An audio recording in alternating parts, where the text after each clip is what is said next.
Hello everyone, welcome to फौजी अड्डा। Last 10 years की पीवाईक्यू एनालिसिस सीरीज में आज हम लोग पढ़ने वाले हैं जो सीएपीएफ का 2016 में 2017 में जो पॉलिटी के कितने क्वेश्चन आए उसके बारे में हम लोग पढ़ेंगे। ठीक है। मेन जो इन वीडियोस का जो पर्पस है आप लोगों को अवेयर करवाना कि यूपीएससी कैसे ट्रेंड फॉलो करता है। ठीक है। ये जो लास्ट 10 इयर्स की पीवाईक्यू सीरीज रहने वाली है इसमें से आप लोग एक्सपेक्ट कर सकते हैं अराउंड आपके 5 से 10 क्वेश्चन। ठीक है। अब ये 5 से 10 क्वेश्चन होंगे जब आप एनडीए के, सीडीएस के और सीएपीएफ के पीवाईक्यू इजीली आप जब ये सारी लेक्चर सीरीज के बाद लगाना शुरू करेंगे बहुत ही इजीली आप उनको सोल्व कर सकते हैं। ठीक है। और ना सिर्फ सोल्व कर सकते हैं, बिल्कुल करेक्ट करना है आपको। ठीक है। 4 ऑप्शन है, चारों के बारे में हम लोग पढ़ेंगे। Starting from the first question. आप लोगों से इसमें पूछा गया है जो करेक्ट स्टेटमेंट है, विच of the following statement is correct. Fundamental rights के बारे में आपसे पूछा गया, आर्टिकल 15 लिख लेते हैं, यहाँ 16 लिख लिया, ये हो गया थर्ड वाला आपका आर्टिकल 16। 15 में बोला गया है, यहाँ लिख लिया हम लोगों ने इंडियंस के लिए, यहाँ फॉरेनर्स के लिए भी। 15 बोला गया है available to both citizen and the foreigners. ठीक है, इनकी बात मान लेते हैं। वैसे ये गलत बात है बिकॉज जो 15 है वो सिर्फ आपके जो सिटीजन्स हैं उनके लिए है, तो फर्स्ट वाला तो यही इनकरेक्ट हो गया। अगर फर्स्ट इनकरेक्ट होता है आपका तो ये ऑप्शन गया, दूसरा ये ऑप्शन गया। अब रहते हैं आपके पास 2 ऑप्शन, आपको एग्जाम में इसी तरीके से एलिमिनेशन करना होता है।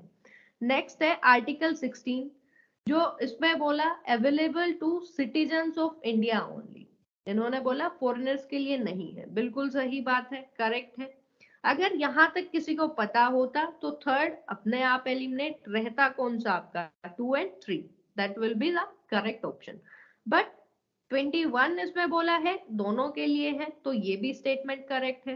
टेबल 7.2 में आप लोग जब देखेंगे, ठीक है, तो उसमें क्लियरली मेंशन है कौन सा राइट जो है सिटीजन्स के लिए है, कौन सा सिर्फ फॉरेनर्स के और सिटीजन्स दोनों के लिए है। तो आर्टिकल 15 है इसमें सिर्फ और सिर्फ सिटीजन्स के लिए। ठीक है, इसमें पढ़ा हम लोगों ने। फिर 16 है, 21 है, 21 ठीक है फॉरेनर्स के लिए भी होता है। 21 यहाँ भी लिखा हुआ है आपका। All right. 16 इन्होंने बोला सिर्फ सिटीजन के लिए होता है, फॉरेनर्स के लिए नहीं होता, टेबल में भी यही लिखा हुआ है। 16 सिर्फ और सिर्फ आपके सिटीजन्स वाले कॉलम में मेंशन है।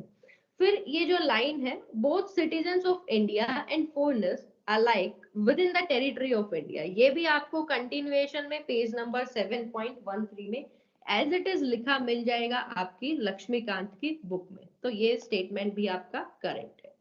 Moving to the next question, which of the following pair is correctly matched. आप लोगों से पूछा गया है कि इसमें से कौन सा जो पेयर है वो बिल्कुल करेक्टली मैच्ड है। तो अगर बता दूं मैं डायरेक्टली इसका आंसर आप लोगों को, तो इनमें से एक भी करेक्टली मैच्ड नहीं है, वो हम अभी देखने वाले हैं एक भी करेक्टली मैच्ड क्यों नहीं है। तो रूल ऑफ लेफ्ट क्या होता है, चलो आंसर हम लोगों ने देख लिया, नन ऑफ द अबव आने वाला है इसका। इसका अगर इसमें कर देते और इसका ऊपर कर देते तो ये 2 एंड 3 आपका करेक्ट हो जाता। बट अगर देखिए रूल ऑफ लेफ्ट क्या होता है, तो रूल ऑफ लेफ्ट में होता है कि जो पार्लियामेंट है, पार्लियामेंट हुआ आपका, ठीक है, तो वो गवर्नमेंट को एक फाइनेंशियल ईयर मार्च तक, मान लो 2022 वाले की बात करेंगे तो उस तक इन्होंने दे दिया। ठीक है, ग्रांट ऑफ मनी इन्होंने अवेलेबल करवा दी। लेकिन लेकिन ये जो फाइनेंशियल ईयर एक कंप्लीट होगा ना, तब तक अगर ये जो ग्रांटेड मनी है ये पूरा इसका एक्सपेंडिचर नहीं हो पाया, तो जो बैलेंस होगा ना वो एक्सपायर हो जाएगा, लैप्स कर जाएगा, और वो कहाँ किसमें रिटर्न बैक हो जाएगा, CFI, that is consolidated fund of India, and that is known as rule of lapse. लेकिन इसमें तो कुछ और ही दिया हुआ था, दैट्स वाई ये इनकरेक्ट है। फिर है आपका सप्लीमेंट्री ग्रांट के बारे में। सप्लीमेंट्री ग्रांट क्या होती है कि पार्लियामेंट ने किसी भी पर्टिकुलर सर्विस के लिए एक फाइनेंशियल ईयर के लिए कुछ पैसे दे दिए, कुछ मनी दे दिया, लेकिन वो जो ग्रांट थी मनी की वो इनसफिशियंट रह गई किसी वजह से, ठीक है, बहुत ज्यादा एक्सपेंडिचर और हो गया, तो उसके बाद कुछ एडिशनल ग्रांट जो होता है वो पार्लियामेंट अप्रूव करता है, उसे बोला जाता है सप्लीमेंट्री ग्रांट। फिर आता है vote on account. Vote on account का अगर सीधा सीधा हम लोग डेफिनेशन देखें तो that is an advance grant to meet the expenditures. तो इसमें अगर आप रेफरेंस देखेंगे तो कॉन्स्टिट्यूशन है उसने अथोराइज किया है आपके लोकसभा को to make any grant in advance, ठीक है, एडवांस में कोई भी ग्रांट जो है उसको अप्रूव करने के लिए in respect to the estimated expenditure. चलो फिर इसमें हो गया none of the above. Next है आपका which one of the following cases in the supreme court of India dealt with the issue of creamy layer among the backward classes. तो उसका directly जो आपको देखने को मिलेगा 11.3 पर रेफरेंस इंदिरा साहबने versus union of India case में, ठीक है। बाकी ये जो दो है ये आपको लक्ष्मीकांत में डायरेक्टली इनके रिलेटेड चीजें नहीं मिलेंगी, रेफरेंस आपको मिल जाएगा, ठीक है। चलो इसको आप थोड़ा सा मॉडरेट कैटेगरी में रख सकते थे। नेक्स्ट है who among the following scholars conceptualize the constitution of India as a seamless web।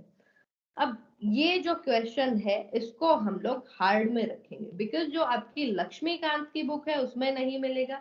जो ऑप्शनल वाले बच्चे होते हैं PSIR वाले PSC के, उन लोगों के लिए एक बहुत ही इजी टास्क है। अब इसको जो डिफेंस वाले बच्चे हैं उसके लिए इजी टास्क कैसे बनाया जाए, तो जितने भी आपके ये PYQ सीरीज लगेंगी उसमें कुछ ऐसे मिसलेनियस चीजें होंगी जो आपको देखने को मिलेंगी। यही वाली सारी चीजें आपको सीमलेस वेब के बारे में बहुत ज्यादा कुछ नहीं पढ़ना है, ठीक है। आपने बस यहाँ से ये मिसलेनियस कैटेगरी वाला क्वेश्चन आपने कर लिया, याद रहे नेक्स्ट टाइम अगर कभी भी आए ये सेम क्वेश्चन अगर NDA या CDS में आता है तो उन बच्चों को ये गलत नहीं करना है, ठीक है। और इसके बारे में बहुत ज्यादा डीप स्टडी करने की कोई जरूरत नहीं है, इसका जो करेक्ट ऑप्शन होगा that will be Austin, Granville Austin, ठीक है। Moving to the next question, again बहुत ही इजी क्वेश्चन है ये आपका। The Central Vigilance Commission was set up on the recommendation of, किसके recommendation पर इसको सेटअप किया गया, इसको बनाया गया, तो ये recommendation था आपका संथानम कमेटी का, ठीक है। पेज नंबर 59.1 पर इसका रेफरेंस आपको मिलेगा। CVC का एस्टेब्लिशमेंट के स्टार्टिंग में ही it's establishment was recommended by the Santhanam committee, ठीक है। Moving to the next question, इसमें ऑप्शन गलत लगा दिया ना, ये 14 में नहीं आएगा, फर्स्ट अमेंडमेंट एक्ट आएगा इसका। The ninth schedule was added to the Constitution of India by which act? That was by First Amendment Act. Appendix इसका 4.8 में भी आपको इसका मिल जाएगा रेफरेंस, और जो सेकंड है ऑप्शन उसका रेफरेंस आपको पेज नंबर 27.4 में मिलेगा, ठीक है। 9 शेड्यूल के बारे में बात हुई है। This schedule was added by the first amendment act that was in 1951। Alright, उसके बाद नेक्स्ट हम लोग देखते हैं which one of the following judgements declared, कौन सी जजमेंट ने डिक्लेयर किया that the parliament has no power to amend any of the provision of part 3। अब सबसे पहले तो आप लोग कमेंट सेक्शन में बताएंगे कि जो पार्ट 3 है उसमें क्या चीज आती है, ठीक है। तो इसका जो करेक्ट ऑप्शन होगा that will B Golaknath versus state of Punjab. Reference के लिए इसका पेज नंबर 8.6, अभी तो इसमें आप लोग देख लोगे बट फिर भी आप लोगों को बताना है कमेंट सेक्शन में कि पार्ट 3 में क्या क्या चीज आती है, ठीक है। तो जो चंपाकम केस है उसमें बोला गया था फंडामेंटल राइट्स की जो प्राइमेसी होगी, सुपरमेसी होगी इनका, किसके ऊपर? DPSP पर, ठीक है।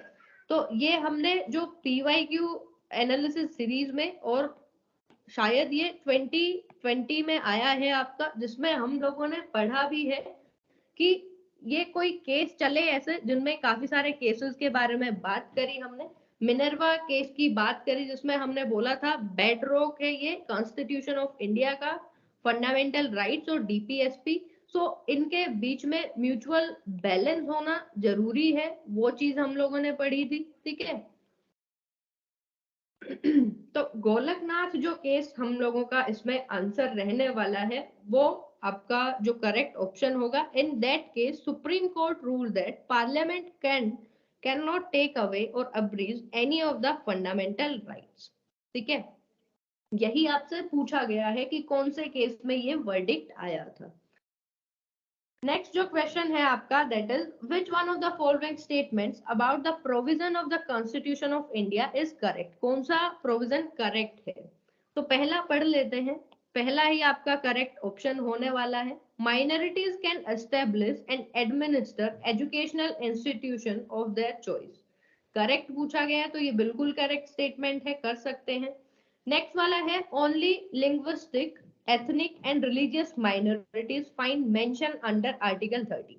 अब इसमें एक जो एक्स्ट्रा कीवर्ड जो ऐड कर दिया यूपीएससी ने, ये आप लोग कमेंट सेक्शन में बताएंगे कि रिलीजियस माइनॉरिटीज कौन सी इनमें से उनको बोला जाता है दो को, और इसमें से कौन सा ऐसा है जिसको नहीं बोला गया, रिलीजियस माइनॉरिटी का स्टेटस नहीं दिया गया। ठीक है, इसमें आप रेफरेंस देख सकते हैं, बट आपको ये कमेंट सेक्शन में बताना है।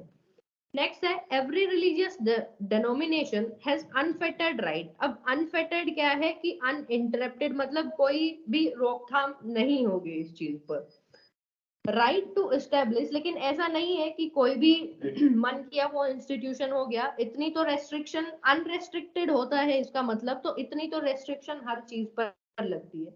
तो ये रॉन्ग हो गया, ये वाला भी रॉन्ग है आपका। educational institution established by a religious minority loses its minority status on receiving financial aid। लेकिन लक्ष्मीकांत में तो हमने पढ़ा है कि जो गवर्नमेंट है वो फाइनेंशियल एड भी देती है इनको। ठीक है, तो ये वाला स्टेटमेंट भी गलत हो गया जिसमें बोला कि अगर फाइनेंशियल एड ली इन्होंने गवर्नमेंट से तो वो रिलीजियस माइनॉरिटी का स्टेटस खो देंगे, बट ये बात इनकरेक्ट है। ठीक है, ये रेफरेंस के लिए आर्टिकल 30 में बोला है all minorities shall have right to establish and administer educational institution अपने चॉइस का। ठीक है, चलो ये माइनॉरिटीज वाला आपको बताना है कमेंट सेक्शन में, यहाँ देख भी लो, फिर भी आप एक बार उसको बता देना। ठीक है, याद रहेगा ज्यादा टाइम के लिए। Who among the following is empowered to establish interstate council under article 263? बहुत ज्यादा इजी क्वेश्चन है, हमने पढ़ा है आईएससी पॉलिटी में। कौन इसको बना सकता है? President of India. Article 263 reference अगर इसका देखें पेज नंबर 14.7 पर, establishment of interstate council the president can establish, जब भी उनको लगे पब्लिक इंटरेस्ट में या फिर जब भी उनको हो कि हाँ अब आईएससी जो है उसको एस्टेब्लिश करना चाहिए, तो प्रेसिडेंट आपके अब इसको बना सकते हैं। Next one, which of the following has created the office of secretary of state. अब ये क्वेश्चन इतने इजी इसलिए बोले जाते हैं कि जो आपकी लक्ष्मीकांत जिसको बाइबल बोला गया है पॉलिटी के लिए, इधर it be for defence aspirants, CSC aspirants, जिसको भी लगा लो पॉलिटी पढ़ना है। ऑलमोस्ट 90% जो आपका एग्जाम होता है उसको लक्ष्मीकांत पढ़कर निकाला जा सकता है पॉलिटी वाले सेक्शन को। तो ये भी डायरेक्टली आपका पेज नंबर 1.6 से रेफरेंस है इसका। गवर्नमेंट ऑफ इंडिया एक्ट 1858 के अंडर जो सेक्रेटरी ऑफ स्टेट था उसका ऑफिस बनाया गया। अभी आप लोगों का टास्क क्या रहेगा कि जो ये काउंसिल ऑफ एक्ट 1861 है, मोरले मिंटो रिफॉर्म है 1909, मोन्टेग्यू चेम्सफोर्ड रिफॉर्म है 1919, इनको आपको पढ़ना है कि इसमें क्या कुछ चीजें स्पेसिफिक आई थी। ठीक है, रेफरेंस के लिए 1858 के एक्ट को अगर हम पढ़े, वहां क्लियरली मेंशन है it created a new office of secretary of state for India. I hope यहाँ तक आप लोगों को चीजें समझ आई होंगी। नेक्स्ट क्वेश्चन है आपका, जो धार कमीशन था उसने क्या रिकमेंडेशन दी थी? तो देखें तो उन्होंने रेकमेंड किया था, किस चीज के लिए उसको अपॉइंट किया गया था, ये रेकमेंड करने के लिए whether the states can be reorganised on linguistic basis. ठीक है, जब आंध्र प्रदेश की और इनकी तमिल और अलग से स्पीकिंग ग्रुप्स के लिए जो अलग एक स्टेट बनाने की डिमांड आई थी, उस टाइम आपका धार कमीशन, जेवीपी कमेटी का आप लोगों को कमेंट सेक्शन में फुल फॉर्म बताना है। ठीक है, आप लोगों को इसका फुल फॉर्म कमेंट सेक्शन में कमेंट करना है।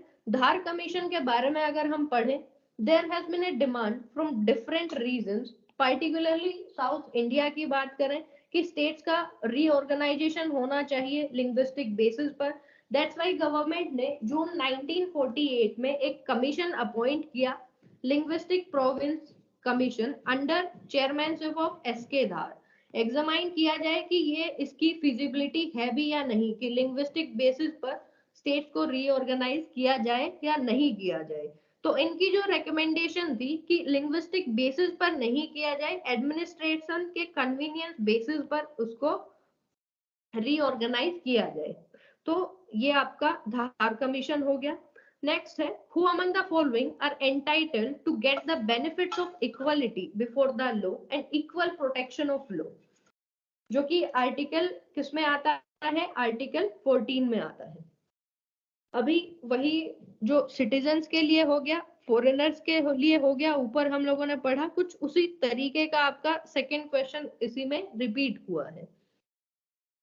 अब आर्टिकल 14 को देखते हैं। इसमें बोला all Indian citizens living in India, कि आर्टिकल 14 किसके लिए है, जो भी सारे सिटीजन्स इंडिया में रह रहे हैं। अब जितने भी आर्टिकल हैं ये फंडामेंटल राइट्स एंड डीपीएसपी है, इंडिया के सिटीजन्स के लिए तो होने हैं। तो फर्स्ट आपका आना है, तो इससे फोर्थ एलिमिनेट हो गया, सिर्फ एक ऑप्शन यहां से एलिमिनेट कर पाएंगे। नेक्स्ट है आपका all Indian citizens living abroad. अब अब्रोड में तो काफी सारे लोग हो सकते हैं। अगर इस चीज को हम एक बार साइड में रख दें, बिल्कुल जनरल वे से अगर हम इसको ना देखें, तो इसमें आपको मे बी कंफ्यूजन हो सकता है। ठीक है, फिर foreigners living with in the territory of India, कि जो फॉरेनर्स हैं वो इंडिया की टेरिटरी में रह रहे हैं। अब आप लोगों को इसमें भी कंफ्यूजन हुआ होगा कि भाई अगर इनको दिया जाता है तो इंडिया के जो सिटीजन हैं बाहर रहते हैं तो उनको भी मिलना चाहिए। चलो इसको भी अगर साइड में रखें, और इसका रेफरेंस अगर हम लोग देखें, राइट टू इक्वलिटी जब आपका फंडामेंटल राइट्स के बारे में स्टार्ट होता है, सबसे पहले आर्टिकल 14 आता है, उस पे बोला गया है कि जो स्टेट है वो डिनाई नहीं कर सकता किसी भी पर्सन को equality before the law and equal protection of law with in the territory of India, कि जो इंडिया की टेरिटरी में जो लोग रह रहे हैं उसमें सिर्फ उसी की बात हुई है, इसमें बाहर लिविंग अब्रोड वाले की भी बात नहीं होती है। ठीक है, तो अभी ये जो सिटीजन जो बोर्न है, मे बी ये बाहर जाकर रहने लग गया हो फॉरेन कंट्रीज में, तो उसको कैसे प्रोवाइड करेंगे, तो उसको नहीं होता है अवेलेबल, तो फोर्थ भी आपका नहीं आएगा और सेकंड भी नहीं आने वाला, बिकॉज इसमें क्लियरली मेंशन है कि जो with in the territory of India रहते हैं उनको ये आर्टिकल 14 मिला है। ठीक है, स्टेट उनको डिनाई नहीं कर सकता ये राइट के लिए। इसमें नेक्स्ट लाइन है, this provision confers right on all person whether citizen या फिर फॉरेनर, जो भी हो इंडिया की टेरिटरी में अगर रहता है तो उसको ये आर्टिकल जो राइट है आर्टिकल 14 में ये मिलने वाला है। तो इसका करेक्ट ऑप्शन जो रहने वाला है that will B 1, all Indian citizens living in India, और जो foreigners living with in the territory of India है उनको ये राइट मिलता है। Next, government of which one of the following states, कौन से स्टेट की गवर्नमेंट ने अपॉइंट किया है राजमन्नार कमेटी को सेंटर स्टेट रिलेशंस के लिए स्टडी करने के लिए, तो गवर्नमेंट ऑफ तमिलनाडु। लक्ष्मीकांत से है आपका ये भी 14.17 पेज से। अभी यूपीएससी आपको किस तरीके से नेक्स्ट में पूछ सकता है कि राजमन्नार कमेटी दे दी, उसके बारे में आपको ऑप्शन दे दिया कि किस पे बनी है, किस पे स्टडी करने के लिए इसको बनाया गया, तो that will B centre state relation study करने के लिए। और तमिलनाडु गवर्नमेंट ने अपॉइंट किया 1969 में। Tamil Nadu government appointed 3-member committee under chairmanship of doctor PV Rajamannar examine करने के लिए entire question of centre state relationship. ये आपका लक्ष्मीकांत का रेफरेंस है। नेक्स्ट है आपका which one of the following is correct sequence of different stages of budget has to be gone through in the parliament। Parliament में जब बजट पास होता है तो उसके स्टेप क्या होंगे? तो सिंपल सी बात है, सबसे पहले तो उस बजट को प्रेजेंट किया जाएगा, ठीक है। तो फर्स्ट तो आएगा, सबसे पहले ही आएगा। ये वाला भी इनकरेक्ट हो गया, ये भी। अब आपके पास रहते हैं ऑप्शन 2 ए एंड बी, जिसमें दोनों में फर्स्ट वाला आपके फर्स्ट पे है। फिर उसके बाद scrutiny by the departmental standing committee, जो डिफरेंट डिपार्टमेंटल कमिटीज बनाई गई हैं, डिपार्टमेंटल स्टैंडिंग कमिटीज हैं, वो इसको चेक करती हैं। सेकंड यही होना है आपका, जो करेक्ट ऑप्शन है फिर एलिमिनेट होकर ये हो जाता है। उसके बाद आपका जो नेक्स्ट स्टेप होगा पासिंग अप्रोप्रिएशन बिल, फिर आपका फाइनेंस बिल आता है। तो इसको, ये जो 6 पॉइंट्स हैं इनको याद कर लो। अभी यूपीएससी किस तरीके से पूछ सकता है, नेक्स्ट में आप लोगों को बजाय कि ये 4 देने के, इनमें से 2 कुछ और इसमें ऐड कर दे। Voting on demands for grant पहले होता है, या फिर जनरल उसका डिस्कशन पहले होता है, ये सारी चीजें ऐड कर सकता है। तो इनको बहुत अच्छे से आपको याद कर लेना है। सबसे पहले बजट, उसके बाद उस पर डिस्कशन होगा, फिर स्क्रूटनी होगी जो डिपार्टमेंटल स्पेसिफिक कमिटीज होती हैं उनकी, फिर voting on demand for grants, फिर passing of appropriation bill and then passing of a finance bill. ठीक है, ये 6 स्टेजेस हैं आपकी जिसके थ्रू बजट जाता है पार्लियामेंट में। तो करेक्ट ऑप्शन हो गया आपका ए, 1, 2, 4 एंड 3। फिर यहाँ आपके क्वेश्चन खत्म होते हैं। अगर हम टोटल इसका एनालिसिस देखें तो टोटल आपके क्वेश्चन आए 14 क्वेश्चन, जिनमें से आप वो सीमलेस वेब वाला अगर हटा दें, इसमें से बचते हैं आपके 13 क्वेश्चन। ठीक है, 13 क्वेश्चन डायरेक्टली आपके लक्ष्मीकांत से थे, इनका कोई और सोर्स नहीं रहा। डायरेक्टली आपको ये सारे लक्ष्मीकांत के अलोंग विद उनका रेफरेंस मैंने आप लोगों को दिखाया है सबके लिए। ठीक है, तो यहाँ ये रेफरेंस बुक्स का पिक्चर्स और ये सब लगाने का मेन मोटो यही है कि आप लोगों को ये सारी चीजें अपनी बुक में, जो पॉलिटी की बुक है उसमें साइड में ये स्टेटमेंट्स के साइड में लिखना है। मान लो कोई 8.2 से आता है तो उधर आपने लिख लिया कि हाँ ये 2017 के CAPF एग्जाम में आया, ताकि जब भी आप उसको लक्ष्मीकांत को पढ़ो आपको याद रहे वो चीजें कि किस तरीके से वो सब पढ़ना होता है। ठीक है, यहाँ आपका जो लेक्चर है आज का वो एंड होता है। नेक्स्ट वीडियो में हम 2016 का PYQ एनालिसिस वीडियो के साथ पॉलिटी का जो सोर्स है वो देखेंगे। आई होप आप लोगों को यहाँ तक चीजें समझ आई होंगी। पॉलिटी पढ़ना इस चीज से थोड़ा सा आप लोगों के लिए इजी हुआ होगा। ठीक है, एंड करते हैं फिर ये वीडियो हम लोग। जो भी आप लोगों के सजेशंस हैं, जो भी फीडबैक है, आप लोग कमेंट सेक्शन में वो पोस्ट कर सकते हैं। हम लोग ट्राई करेंगे नेक्स्ट वीडियो में वो सारे आपके सजेशंस जो हैं वो सारे उस पे एक बेहतर वीडियो बनाई जाए। जो भी आप लोगों के फीडबैक होंगे उसके अकॉर्डिंग हम लोग काम करेंगे। Thank you everyone.